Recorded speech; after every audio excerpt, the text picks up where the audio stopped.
ഗർഭിണിയാണെന്നുള്ളതുകൊണ്ടാ നിന്നോട് ഞാൻ ഇതുവരെ ഒന്നും പറയാത്തത്. നീ വിഷമിച്ച അതിന്റെ ക്ഷീണം നിന്റെ വയറ്റ് വളരുന്ന കുഞ്ഞിനായതുകൊണ്ട് മാത്രം. മറ്റെല്ലാവരെക്കാളും കൂടുതൽ അത് ആലോചിക്കേണ്ടത് നീ തന്നെയാ. ഒന്നുകിൽ നീ എന്താണ് പ്രശ്നമെന്ന് പറ, അല്ലെങ്കിൽ മര്യാദയ്ക്ക് മിണ്ടാതിരുന്നോണം. നീ ഈ വീട്ടിൽ എങ്ങനെയാ വന്നേന്ന് നന്നായിട്ട് നോർക്ക്. നിന്നെ ഈ വീട്ടിൽ താമസിപ്പിച്ചത് തെറ്റായി പോയിന്ന് ഇവിടെ ആർക്കും തോന്നരുത്. അതുകൊണ്ട് നിന്റെ സംസാരവും പ്രവൃത്തിയും നീ നിയന്ത്രിച്ചോണം. ഇനി മേലിൽ എന്നെ കൊണ്ട് ഇത് ആവർത്തിപ്പിക്കരുത്. ഞാൻ കണ്ടത് പറഞ്ഞതാണോ ഇപ്പൊ കുറ്റം? എന്താ നീ കണ്ടത്?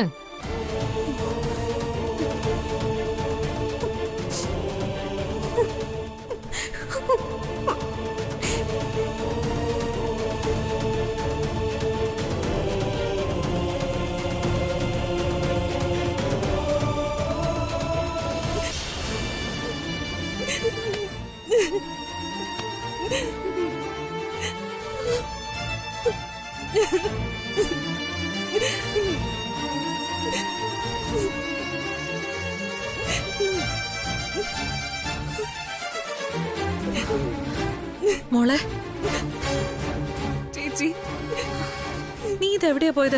അർച്ചനയുടെ മീരയുടെയും കൂടെ. നിന്നെ ഞാൻ അവിടെ അമ്പലത്തിൽ നിന്ന് വീട്ടിലേക്കല്ലേ പറഞ്ഞു വിട്ടത്? ഞാൻ ഇവിടെ വന്ന് നോക്കിയപ്പോ നിന്നെ കാണുന്നില്ല. ഫോണിൽ വിളിച്ചു നോക്കിയപ്പോ കിട്ടുന്നുമില്ല. ആകെ ടെൻഷനായി. ഞാനിപ്പോ ദേ അമ്പലം മുഴുവൻ പോയി നോക്കിയിട്ടാ വരുന്നേ. എന്താ പറ്റിയത് മോളെ?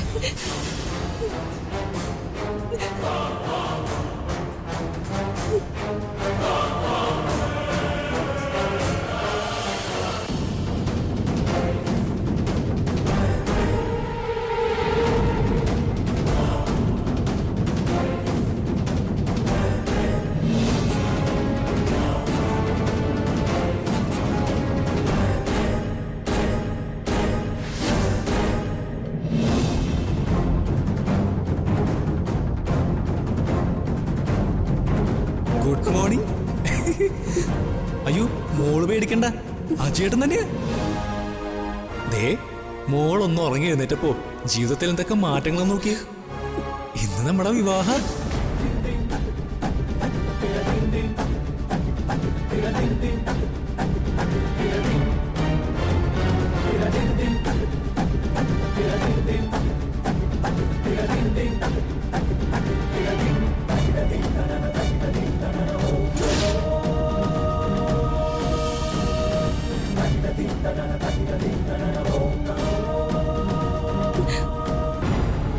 അർച്ചനേട്ടത്തെയും സച്ചേട്ടനും വന്ന എന്നെ രക്ഷിച്ചത്.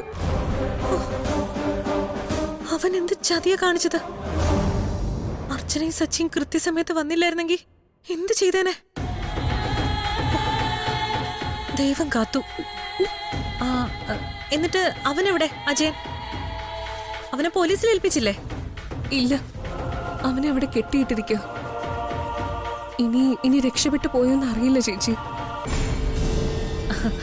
ഇതൊന്നും ഓർത്ത് എന്റെ മോള് വിഷമിക്കാതിരിക്ക.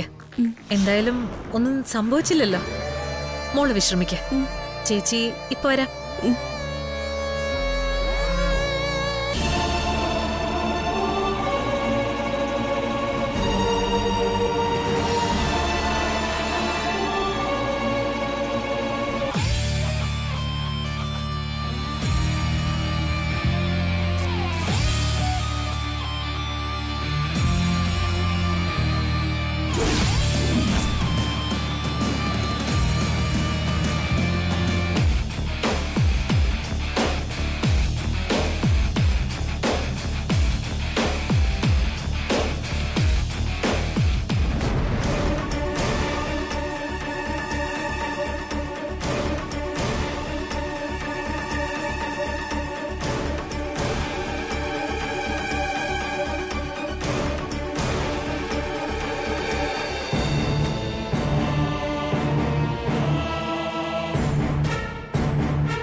തന്റെ ടെൻഷൻ ഇതുവരെ മാറിയില്ലേ?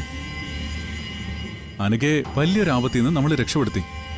എന്നിട്ടും തന്റെ മുഖം എന്താ തെളിയാത്തെ? ഒരു വലിയ പ്രശ്നം നമ്മൾ തീർത്തപ്പോ അതിലും വലിയ പ്രശ്നം തുടങ്ങിയില്ലേ സച്ചേട്ടാ? നമ്മൾ തീർത്തത് അനഘയുടെ പ്രശ്നോ, പക്ഷെ ഇപ്പോ കൺമുന്നിലുള്ളത് ഈ കുടുംബത്തെ തകർക്കുന്ന പ്രശ്നോ. താൻ കാര്യം എന്താന്ന് തെളിച്ചു പറയും. ഇപ്പൊ എന്താ പ്രശ്നം? ഇപ്പൊ താഴെ നടന്നൊക്കെ സച്ചേട്ടൻ കണ്ടില്ലേ? അത് തന്നെയാ പ്രശ്നം. ആ ധനുഷ് എന്ന് പറയുന്നവനെ എങ്ങനെയെങ്കിലും ഇവിടെ നിന്ന് ഓടിക്കണമെന്ന് കരുതിയിരിക്കുമ്പോഴാ. എടോ, അത് തനിക്ക് അറിയാത്തോണ്ടാ. താൻ വരുന്നതിന് മുമ്പ് എന്നെയും നന്ദേട്ടനെയും സന്ദീപിനെയും അച്ഛൻ എത്രമാത്രം ഫയർ ചെയ്തെന്നറിയോ? ആ കൊട്ടേഷൻ കിട്ടാത്ത ദേഷ്യത്തിൽ കമ്പനി വിൽക്കാൻ പോകുന്നവരെ അച്ഛൻ പറഞ്ഞു. അങ്ങനെ ഞങ്ങൾ ധർമ്മസങ്കടത്തിൽ നിൽക്കുന്ന സമയത്താ ധനുഷ് വന്നിട്ട് അത് തിരിച്ചു പിടിച്ചെന്ന് പറയുന്നത്. അത് അയാളുടെ മിടുക്ക് തന്നെയാണെന്ന് സമ്മതിച്ചു കൊടുത്തേ പറ്റൂ.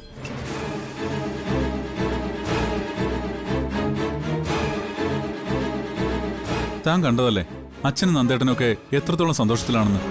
അച്ഛനും നന്ദേണ്ണനും സച്ചേട്ടനും ഒക്കെ പറയുന്നത് ബിസിനസിനെ കുറിച്ചാ. ഞാൻ പറയുന്നത് ഈ കുടുംബത്തിനെ കുറിച്ചും. എനിക്കിപ്പോഴും ഉറപ്പാ, എല്ലാവരും കരുതുന്ന പോലെ ഒരാളല്ല ധനുഷ്. അയാൾ വന്നിരിക്കുന്നത് ഈ കുടുംബത്തിന്റെ നാശം കാണാൻ വേണ്ടിട്ടാ.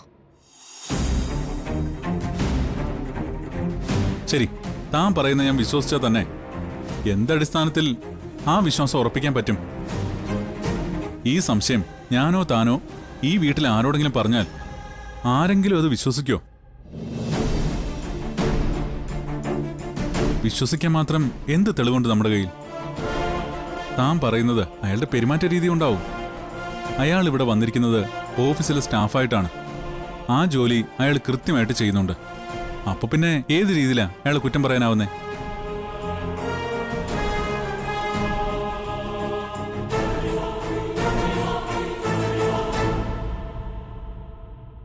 തന്റെ ടെൻഷൻ എന്താണെന്ന് എനിക്കറിയാം.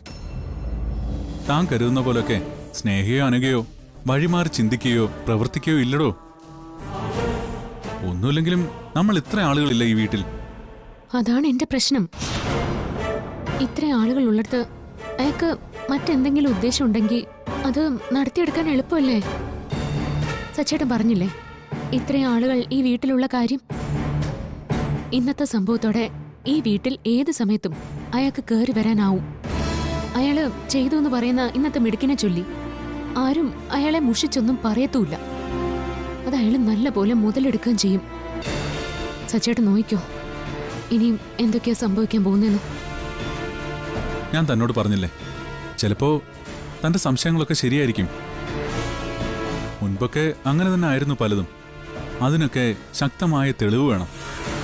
താൻ പറയും, ഏത് രീതിയിലും ഞാൻ തന്നെ സഹായിക്കും. ഇനി ഇത് താൻ പറയുന്ന പോലെയാണ് കാര്യങ്ങളെങ്കിൽ പുഷ്പം പോലെ അയാളെ നമുക്ക് ഇവിടുന്ന് ഇറക്കിവിടാം. എത്ര കഴിവുള്ളവനാണെങ്കിലും കുടുംബത്തെ നശിപ്പിക്കാൻ ഒരുങ്ങി തിരിച്ചാ വെറുതെ വിടാൻ പറ്റില്ലല്ലോ. ഞാൻ പറഞ്ഞു വന്നതേ മറ്റൊന്നുമല്ല, ആരോപണമല്ല, തെളിവുകളാണ് ആവശ്യം. അത് ഞാൻ ഉണ്ടാക്കുക സച്ചേട്ടാ. അയാളൊരു ഫ്രോഡാണെന്ന് നമുക്ക് തെളിയിക്കണം.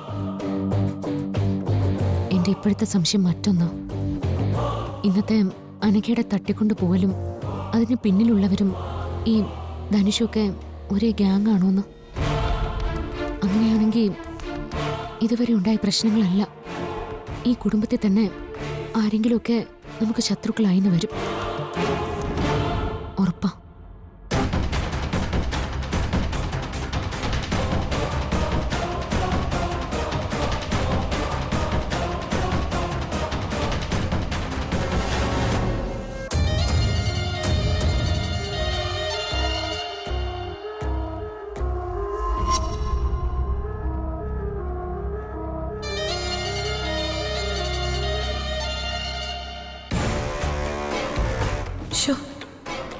എന്താ ഇവനെ വിളിച്ചിട്ട് കിട്ടാത്തത്?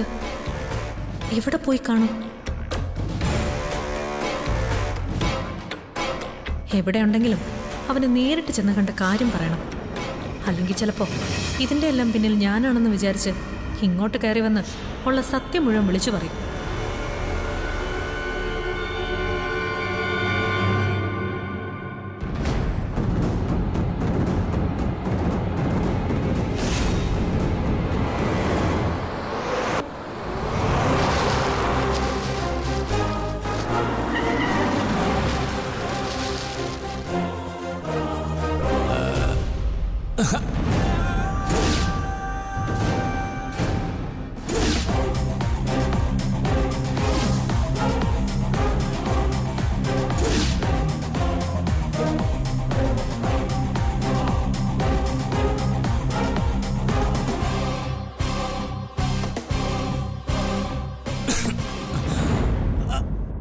ചേച്ചി, ആ സച്ചി അർച്ചനയും വന്ന് എന്നെ തല്ലി കെട്ടിയിട്ടിട്ട് അനക്കയും കൊണ്ടുപോയി. എന്നെ കഴിച്ചോടെ ചേച്ചി. അല്ല, കുറച്ചു മുന്നേ ഇങ്ങനൊന്നും അല്ലായിരുന്നല്ലോ നിന്റെ സംസാരം. ഞാൻ ചതിക്കുമെന്നായിരുന്നല്ലോ നിന്റെ പേടി. ഇപ്പൊ എന്തായി? ഇനി ശരിക്കും നിന്നെ ഞാൻ ചതിക്കാൻ പോവാ. നിന്നെ ഞാൻ അഴിച്ചുവിടുന്നില്ല. നീ രക്ഷപ്പെട്ടു പോകാൻ പറ്റുമെങ്കിൽ പോ. ഇല്ലെങ്കിൽ ഈ ഇരിപ്പ് ഇവിടെ തന്നെ ഇരുന്നങ്ങ് മരിക്കും. എന്നെ ഇത്രയും വെല്ലുവിളിക്കുകയും ഭീഷണിപ്പെടുത്തുകയൊക്കെ ചെയ്തിട്ട് നീ ചെയ്തതിനൊക്കെ പകരമായി എന്റെ അനിയത്തെ ചോദിച്ച നിന്നെ ഞാൻ ഇനിയും രക്ഷപ്പെടുത്തുന്നത് മണ്ടത്തരവാ. അങ്ങനൊരു മണ്ടത്തരം അവന്തിക നീ ചെയ്യില്ല. നീ ഇവിടെ ഇരുന്ന് ഇഞ്ചിഞ്ചായിട്ടങ്ങ് മരിക്ക. അതാ എന്നെ ഇത്രയും നാള് ബുദ്ധിമുട്ടിച്ചതിനുള്ള നിനക്കുള്ള ശിക്ഷ. ഇത് നമ്മുടെ അവസാനത്തെ അഭിമുഖം. അവന്തികയും അജയനുമായിട്ടുള്ള എല്ലാ ബന്ധങ്ങളും തീരുന്ന അഭിമുഖ സംഭാഷണം. നിന്നോട് ഞാൻ ആദ്യമേ പറഞ്ഞു, ഞാൻ തരുന്ന പൈസയും വാങ്ങി എവിടെയെങ്കിലും പോയി പിഴച്ചോളാൻ. അപ്പൊ നിനക്ക് അഹങ്കാരം. എന്റെ അനിയത്തെയും കെട്ടി നിനക്ക് നെല്ലിശ്ശേരിയിൽ തന്നെ ജീവിക്കണം. ഹെടാ, അവിടെ ഇപ്പൊ തന്നെ ക്രിമിനലുകളുടെ എണ്ണം കൂടുതലാ. ഈശ്വരനായിട്ടാ ഈ ഒരു അവസ്ഥയിൽ നിന്നെ എനിക്ക് കാണാൻ പറ്റിയത്. നമ്മുടെ ജീവിതം കൊണ്ട് മറ്റൊരാളുടെ ജീവിതം തകരരുത്. അങ്ങനെ തകർക്കാൻ ഇറങ്ങിയ പിന്നെ നമുക്ക് ജീവിക്കാനുള്ള അർഹതയില്ല ജയ. അപ്പൊ ഗുഡ് ബൈ.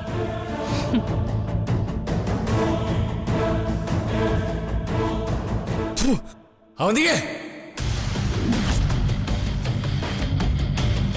നീ സൂക്ഷിച്ചോ. ഞാൻ എങ്ങനെ ഇവിടെ നിന്ന് രക്ഷപ്പെടും? നിന്റെ കാര്യം പോക്ക. നീ കരുതിയിരുന്നോ?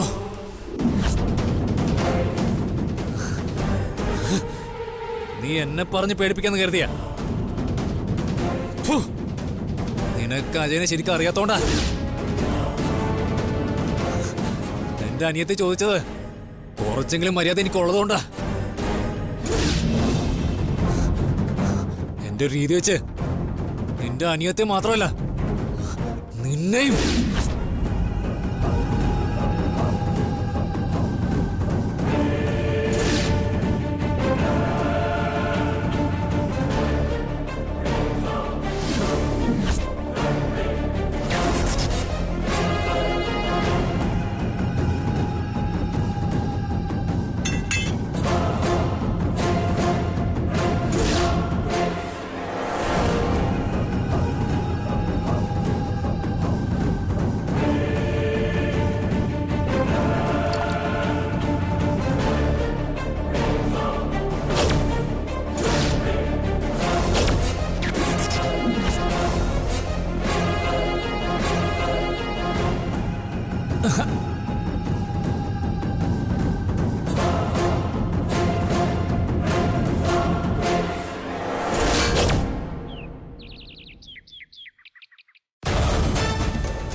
അനക്ക് എവിടെ പോയതായിരുന്നു? ഞാൻ മുകളില്. അതെനിക്ക് മനസ്സിലായി. എന്റെ മുറി പോയിരുന്നോ? ഇല്ല, ഞാൻ സ്നേഹയുടെ റൂം വരെ പോയതാ.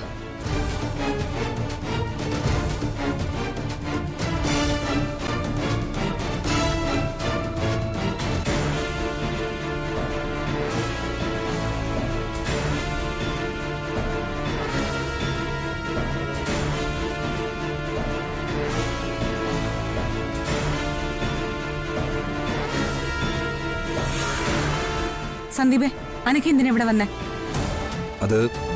അതൊരു കാര്യം പറയാനായിട്ട് വന്നതാ.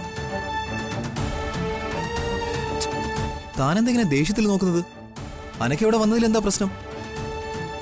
അനക്ക് ഇവിടെ വന്നതില് എനിക്ക് പ്രശ്നം ഉണ്ടോ ഇല്ലയോ എന്നുള്ളത് അവിടെ നിൽക്കട്ടെ. അവള് വന്നില്ല എന്ന് എന്നോട് കള്ളം പറഞ്ഞ എന്തിനാണെന്ന് എനിക്കറിയണ്ടേ. അവൾക്ക് എന്താ എന്നോട് സത്യം പറഞ്ഞൂടെ? ഇങ്ങനെ മുഖത്ത് നോക്കി കള്ളം പറയുന്ന എന്തിനാ? നിന്നെ പേടിച്ചിട്ടായിരിക്കും. ഇവിടെ വന്നു എന്ന് പറഞ്ഞാ നീ ആവശ്യമില്ലാത്ത അർത്ഥമൊക്കെ കൊടുത്ത് വലിയ വഴക്കാക്കില്ലേ? അതാവും എനക്ക് കള്ളം പറഞ്ഞത്. ഓ, അപ്പൊ ഞാനാണ് അവിടുത്തെ പ്രശ്നക്കാരി. അവള് ചെയ്യുന്നതിലൊന്നും സന്ദീപിന് ഒരു കുഴപ്പമില്ല അല്ലേ? അതിനവളെ എന്ത് ചെയ്തു എന്നാ നീ പറയുന്നത്? നിനക്ക് അവളോടുള്ള ദേഷ്യമൊക്കെ എനിക്ക് മനസ്സിലാവും. പക്ഷെ ഇപ്പൊ നീ കാണിക്കുന്നത് കുറച്ച് ഓവറാ. അത് മാറ്റിയ നിനക്ക് കൊള്ളാം. എല്ലാത്തിനും ഒരു പരിധിയുണ്ട്, അത് മറക്കണ്ട.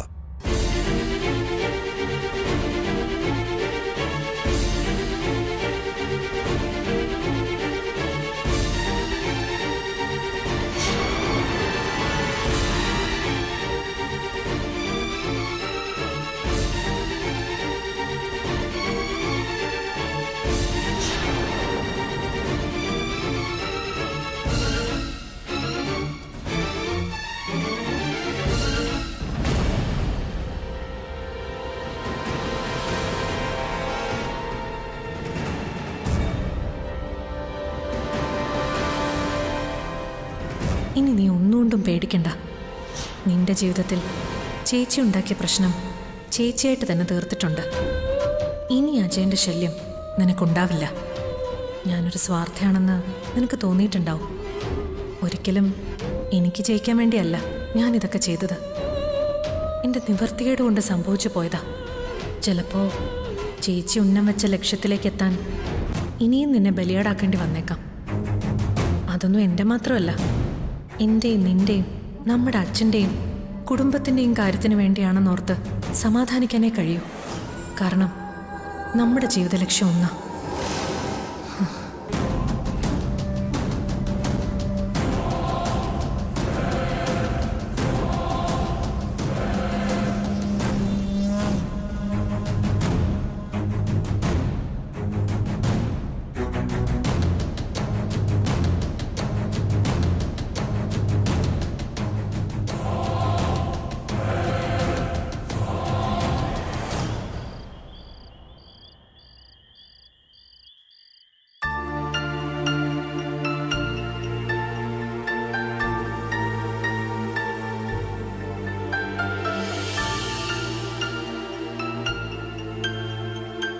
അച്ഛൻ കിടന്നില്ലായിരുന്നു?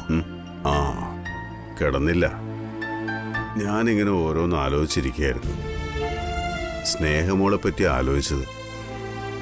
അവൾക്ക് വിവാഹപ്രായമൊക്കെ ആയില്ലേ? ഞാനും അതിനെക്കുറിച്ച് ആലോചിക്കായിരുന്നു അച്ഛാ. അച്ഛനോട് സംസാരിക്കണമെന്ന് കരുതിയിരിക്കുമായിരുന്നു. അച്ഛാ, ഞാൻ എൻ്റെ ഒരു അഭിപ്രായം പറയുവാണേ. നമ്മുടെ ധനുഷിനെ സ്നേഹിക്ക് വേണ്ടി ഒന്ന് ആലോചിച്ചാലോ? നല്ല പയ്യനാ. അച്ഛന് കൂടി സമ്മതമാണെങ്കിൽ ഞാൻ ധനുഷിനോട് സംസാരിച്ചു നോക്കാം. ചെയ്യുന്ന ജോലിയിൽ ആത്മാർത്ഥതയുള്ളവനാണെന്ന് എനിക്ക് മനസ്സിലായി. സംസാരിക്കാനും ഇടപഴകാനും ഒക്കെ കൊള്ളാം. സത്യം പറഞ്ഞാ ഞാനും ആലോചിച്ചത് അയാളെപ്പറ്റി തന്നെയാ. ഇങ്ങനെയുള്ള ചെറുപ്പക്കാര് വളരെ വിരളമായിട്ടേ കാണൂ. അവൻ്റെ മിടുക്കൊണ്ട് തന്നെയാ പോയ കൊട്ടേഷൻ നമുക്ക് തിരികെ കിട്ടിയത്.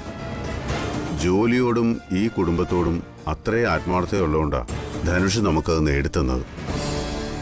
പിന്നെ നിന്റെ മനസ്സിലും അയാളെക്കുറിച്ച് നല്ല അഭിപ്രായമാണെങ്കിൽ നമുക്ക് നീ പറഞ്ഞ കാര്യത്തെക്കുറിച്ച് ആലോചിക്കാവുന്നേ ഉള്ളൂ. നീ സമയവും സന്ദർഭവും ഒത്തുവരുമ്പോൾ അയാളോടൊന്ന് സംസാരിക്കും. അയാൾക്കും താല്പര്യമുണ്ടെങ്കിൽ നമുക്കിത് ആലോചിക്കാം. ഞാൻ സംസാരിക്കച്ച. ധനുഷിന് മറ്റെതിർപ്പുകളൊന്നും കാണാൻ സാധ്യതയില്ല. എങ്കിലും ഇഷ്ടം ചോദിച്ചറിയണമല്ലോ. അത് വേണം. അഥവാ ധനുഷ് എന്തെങ്കിലും എതിർപ്പ് പറഞ്ഞാലും അത് കാര്യമാക്കണ്ട. നമുക്ക് വേറെ ആലോചനകൾ നോക്കാമല്ലോ. അവളുടെ കാര്യം ഇനി നമ്മളായിട്ട് എന്തിനാ വെച്ച് താമസിപ്പിക്കുന്നത്? ഞാൻ സമയം പോലെ ധനുഷിനോട് സംസാരിക്കച്ച. എന്നിട്ട് നമുക്ക് ബാക്കി കാര്യങ്ങൾ തീരുമാനിക്കാം. ശരി. ആ.